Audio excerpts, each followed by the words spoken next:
নমস্কাৰ শ্বেয়াৰ মাৰ্কেটৰ মুখ্য বাতৰিলৈ স্বাগতম জনাইছোঁ বাতৰি আৰম্ভ কৰিম বিহাৰৰ ইলেকশ্যনৰ ৰিজাল্টৰ পৰা কালি লাষ্ট ফেজৰ ইলেকশ্যন কমপ্লিট হৈ গ'ল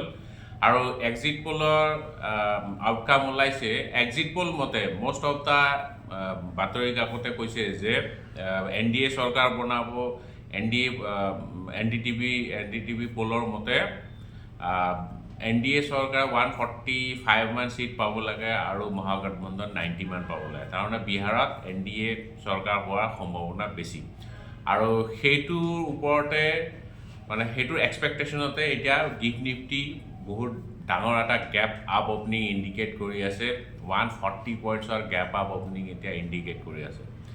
সো মাৰ্কেট অলপমান অপটিমিষ্ট হৈ আছে যদি বিহাৰত NDA চৰকাৰ বনায় তেতিয়াহ'লে মাৰ্কেট অলপমান পজিটিভ হ'ব কিন্তু সদায় মনত ৰাখিব এক্সিট পোল আৰু ৰিয়েল ৰিজাল্টৰ মাজত বহুত ডিফাৰেঞ্চ দেখা পোৱা যায় সাধাৰণতে সেইটো মনত ৰাখিব কিন্তু ৰাইজৰ এতিয়া অপটিমিষ্ট হৈ আছে ৰাইজ এতিয়া অলপ অপটিমিষ্ট হৈ আছে গতিকে চাগে তাত NDA চৰকাৰে বনিব লাগে সেইটোতো পিছত দেখা যাব বাৰু কিন্তু ফৰ দ্য টাইম বিং যিহেতু ৰাইজক লাগি আছে NDA চৰকাৰ বনাব গতিকে মাৰ্কেট পজিটিভলি ৰিয়েক্ট কৰিব লাগে আজি গ্যাপ আপ ওপেনিং হ'ব সো যদি ইমান ডাঙৰ গ্যাপ আপ ওপেন হয় তেতিয়াহ'লে আপুনি কি বাই কৰিব লাগে কেতিয়াও নহয় গ্যাপ আপ ওপেন হ'লে অলপমান ৰিট্ৰেচমেণ্টটো দেখাবই কেতিয়া দেখায় সেইটো ক'ব নোৱাৰে কিন্তু ৰিট্ৰেচমেণ্ট দেখুৱাটোতো চিয়ৰে হয় গতিকে ৰিট্ৰেচমেণ্টলৈ ৰ'ব অলপ আৰু ইমান বেছি গ্যাপ আপ হ'লে কেতিয়াও এনেও বাই কৰিব নালাগে যদি গ্যাপ ডাউন ওপেন হয় চেল কৰিব নালাগে বহুত বেছি আৰু গ্যাপ আপ হ'লে বাই কৰিব নালাগে অলপমান ৰিট্ৰেচমেণ্টৰ কাৰণে ৱেইট কৰিব লাগে সো যিয়ে নহওক মাৰ্কেট চেণ্টিমেণ্ট পজিটিভ আৰু ডেটা পইণ্ট অফ ভিউৰ পৰা চালেও মাৰ্কেট অলপমান পজিটিভ দেখা গৈছে কাৰণ কালি FI চেলিংটো অলপমান কমিছে 800 ক্ৰ'ৰ্ছৰ তেওঁলোকে ষ্টক বিক্ৰী কৰিছে DIতো 2190 ক্ৰ'ৰ্ছৰ ষ্টক বাই কৰিছে গতিকে ডেটা অলপমান পজিটিভে হয় আৰু US মাৰ্কেটো পজিটিভ নেছডেকত কালি অলপমান কাৰেকশ্যন দেখা গৈছে কাৰণ টেক শ্বেয়াৰত অলপমান কাৰেকশ্যন চলি আছে এতিয়া কিন্তু ডাও জোন্স S&P নতুন হাইৰ ওচৰত আছে বিশেষকৈ ডাও জোন্স লাইফ টাইম হাই ক্লোজিং দেখাইছে গতিকে US মাৰ্কেট পজিটিভ তাত একো ডাউট নাই আৰু এছিয়ান বজাৰ কাইণ্ড অফ ফ্লেট হৈ আছে তো চাৰিওফালৰ পৰা সংকেত পজিটিভে দেখা গৈ আছে আৰু আজি CPI ডেটা ওলাব সো সেইটো মতে কাইলৈ মাৰ্কেট ৰিয়েকশ্যন দিব কিন্তু ডেটা CPI ডেটা অলপমান পজিটিভে আহিব লাগে কাৰণ ইনফ্লেশ্যনটো বহুত কণ্ট্ৰলত আছে এতিয়া আৰু এইপিনে কালি NSE ডেটা উলিয়াইছে যে এক্টিভ ডিমেট একাউণ্টৰ সংখ্যাটো অলপমান কমি আহিছে 4.53 ক্ৰ'ৰ্ছৰ পৰা সেইটো কমি পেলাই 4.52 ক্ৰ'ৰ্ছ হৈছে মানে 1 লাখ মান ডিমেট একাউণ্টৰ এক্টিভিটি অলপ কমি গৈছে মানে এক্টিভ ডিমেট একাউণ্ট কমি গৈছে আৰু ইয়াৰ ভিতৰত সবতছে টপ গেইনাৰ এইটো মই মান্থ অন মান্থ কৈ আছোঁ ছেপ্টেম্বৰ আৰু অক্টোবৰ মাহৰ কম্পেয়াৰ কৰি আছোঁ সো সবতছে ডাঙৰ গেইনাৰ হ'ল grow' more than 1 lakh subscriber 1.3 lakh subscriber তেওঁলোকে এচিভ কৰিছে এক মাহৰ ভিতৰত আৰু মষ্ট অফ দা কি কয় মানে ব্ৰকাৰেজ প্লেটফৰ্মে তেওঁলোকৰ এক্টিভ ইউজাৰ বেছটো অলপমান কমিছে জিৰোধা এঞ্জেল ওৱান এইবিলাকৰ এক্টিভ বেছটো অলপমান এক্টিভ কি কয় ডিমেট একাউণ্টটো অলপমান কমি গৈছে আৰু আজিতো IPO লিষ্টিং হ'বলৈ গৈ আছে যোনটো ইণ্ডিয়াৰ ভিতৰত সবতছে ডাঙৰ ব্ৰকাৰ গ্ৰ'ৰ লিষ্টিং হ'বলৈ গৈ আছে লিষ্টিং মোৰ লাগিছে তেনেকুৱাতো একো খাছ নহ'ব 5-8% প্ৰিমিয়াম হয়তো লিষ্টিং হ'ব পাৰে লেটছ চি কি হয় আৰু ফিজিক্সৱালাৰ IPO প্ৰথম দিনা 60%ৰ ছাবস্ক্ৰিপশ্যন দেখা গৈছে আৰু এইপিনে যদি আপুনি প্ৰিচিয়াছ মেটেল চাই প্ৰিচিয়াছ মেটেল এতিয়া ফ্লেট হৈ আছে মানে গ'ল্ড আৰু চিলভাৰ ফ্লেট হৈ আছে গ'ল্ড কালি 1,23,900 মানত ক্লোজিং দেখাইছে আৰু চিলভাৰ 1,54,700 মানত ক্লোজিং দেখাইছে so gold silver precious metal অলপমান কনচলিডেট কৰিব লাগে এইকেইদিন কনচলিডেট চাগে কৰি থাকিব আৰু এইটো কনচলিডেশ্যন অলপমান কণ্টিনিউ হৈ থকাৰ চান্স আছে আচ্ছা দুটামান কুৱেৰি লওঁ এটা দুটা লওঁ আৰু বেছি টাইম নহ'ব animal fund okay animal fund sir GRSE long term কৰিলে কেনেকুৱা হ'ব GRSE মানে garden reach ship builder okay এইটোৰ পৰা PSU ষ্টক হয় PSU ডিফেন্স ষ্টক চ' এইবিলাকৰ হেৰিটো অলপমান কমি গৈছে যদি চাই আপোনালোকে GRSE অ'কে garden reach ship builder okay ষ্টকটো অলপমান এইটোতো স্মল কেপ কোম্পানী হয় বাপৰে P52 PB যদি চাই PB 13 times price to book মানে বহুত এক্সপেঞ্চিভ হৈ আছে বাকীবিলাকতো মই চোৱাই নাই কিন্তু বাকীবিলাক পেৰামিটাৰ অলপমান ভাল যেনে লাগিছে ROE বঢ়িয়া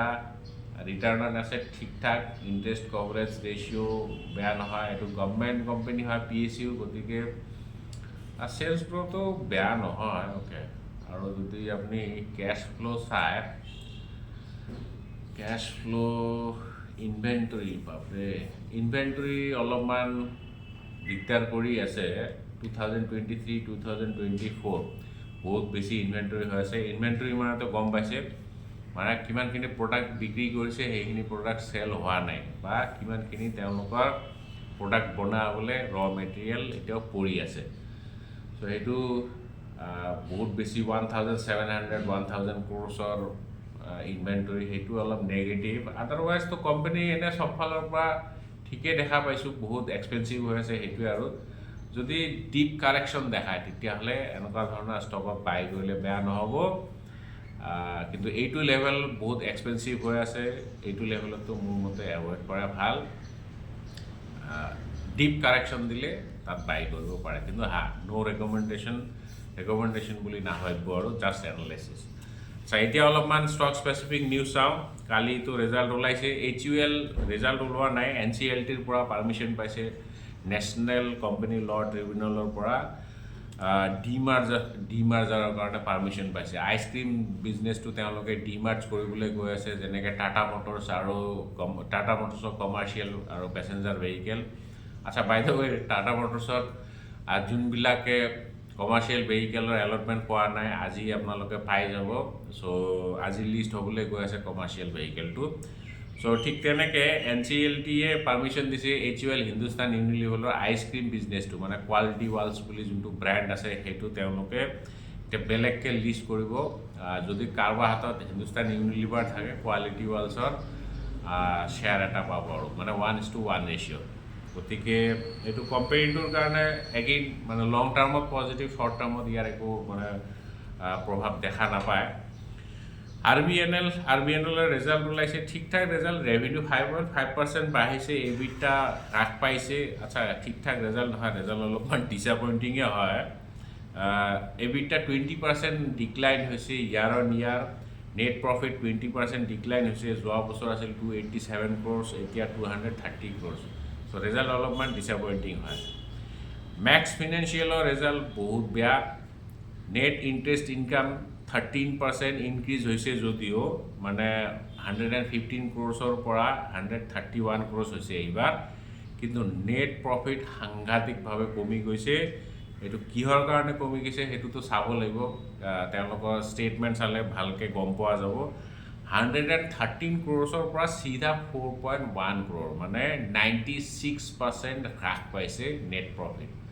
বহুত বেয়া ৰিজাল্ট চ' আজি মেক্স ফাইনেন্সিয়েল ফ'কাছত থাকিব আজি এইটো ষ্টক অফ দ্য ডে হ'ব পাৰে BSE ৰিজাল্ট মোটামুটি ভালে বুলি ক'ব লাগিব যদি কোৱাৰ্টাৰ অন কোৱাৰ্টাৰ চাই ৰেভিনিউ 11.5% বৃদ্ধি পাইছে EBITDA 10.5% আৰু নেট প্ৰফিট 3.5% 539 crores পৰা 558 crores হৈছে ঠিক ঠাক ৰিজাল্ট মোটামুটি বেয়া বুলি ক'ব নোৱাৰে কাৰণ কোৱাৰ্টাৰ অন কোৱাৰ্টাৰটো কণ্টেইনাৰ কৰ্পৰেশ্যনৰ ৰিজাল্ট ওলাইছে কণ্টেইনাৰ কৰ্পৰেশ্যনৰ ৰিজাল্ট বেয়া ঠিক ঠাক বুলি ক'ব লাগিব ৰেভিনিউ 3% গ্ৰ'থ দেখা গৈছে year on year EBITDA slightly decline হৈছে 1% মান নেট প্ৰফিট 4% বৃদ্ধি পাইছে 369 crores পৰা 379 crores হৈছে কিন্তু কোম্পানীয়ে ছেকেণ্ড ইণ্টাৰিম ডিভিডেণ্ড ডিক্লেয়াৰ কৰিছে 5 টকা পাৰ শ্বেয়াৰ প্ৰত্যেক শ্বেয়াৰৰ এগেইনষ্টত 5 টকাৰ ডিভিডেণ্ড দিব তাৰ কাৰণে ৰেকৰ্ড ডেট হ'ল 20 নৱেম্বৰ PC জুৱেলাৰৰ ৰিজাল্ট বিৰাটেই ধুনীয়া এইবাৰ জেনেৰেলি যেতিয়া সোণৰ দাম বাঢ়ে তেতিয়া জুৱেলাৰী কোম্পানীবিলাকৰ পাৰফৰ্মেঞ্চ ভাল হয় PC জুৱেলাৰ একজেক্টলি তেনেকুৱাই হৈছে ৰিজাল্ট বিৰাটে ধুনীয়া ৰেভিনিউ 63.4% বৃদ্ধি পাইছে এবিটা স্লাইটলি বৃদ্ধি পাইছে 2% মান বাঢ়িছে কিন্তু নেট প্ৰফিট 17% বাঢ়িছে মানে সৰি এবিটা 2% নহয় 2 টাইমছ দেই এইটো মোৰ ভুল হৈছে এবিটা সাংঘাতিকভাৱে বাঢ়িছে মানে অপাৰেশ্যনেল এফিচিয়েঞ্চি বহুত বেছি বাঢ়িছে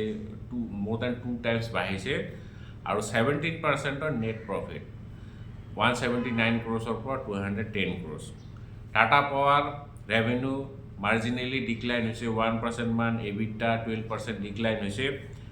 আৰু নেট প্ৰফিট 1% কমিছে 927 crores পৰা 919 crores টৰেণ্ট পাৱাৰ ৰিজাল্ট অলপমান ভাল ৰেভিনিউ 10% বৃদ্ধি পাইছে ইয়াৰ অন ইয়াৰ এবিটা 25% আৰু net profit 51% torrent power result ভাল 481 crores পৰা 724 crores প্ৰফিট দেখা গৈছে চ' আজি মুখ্য বাতৰি ডিমানে কাইলৈ আমি আকৌ লগ পাম জয় আই অসম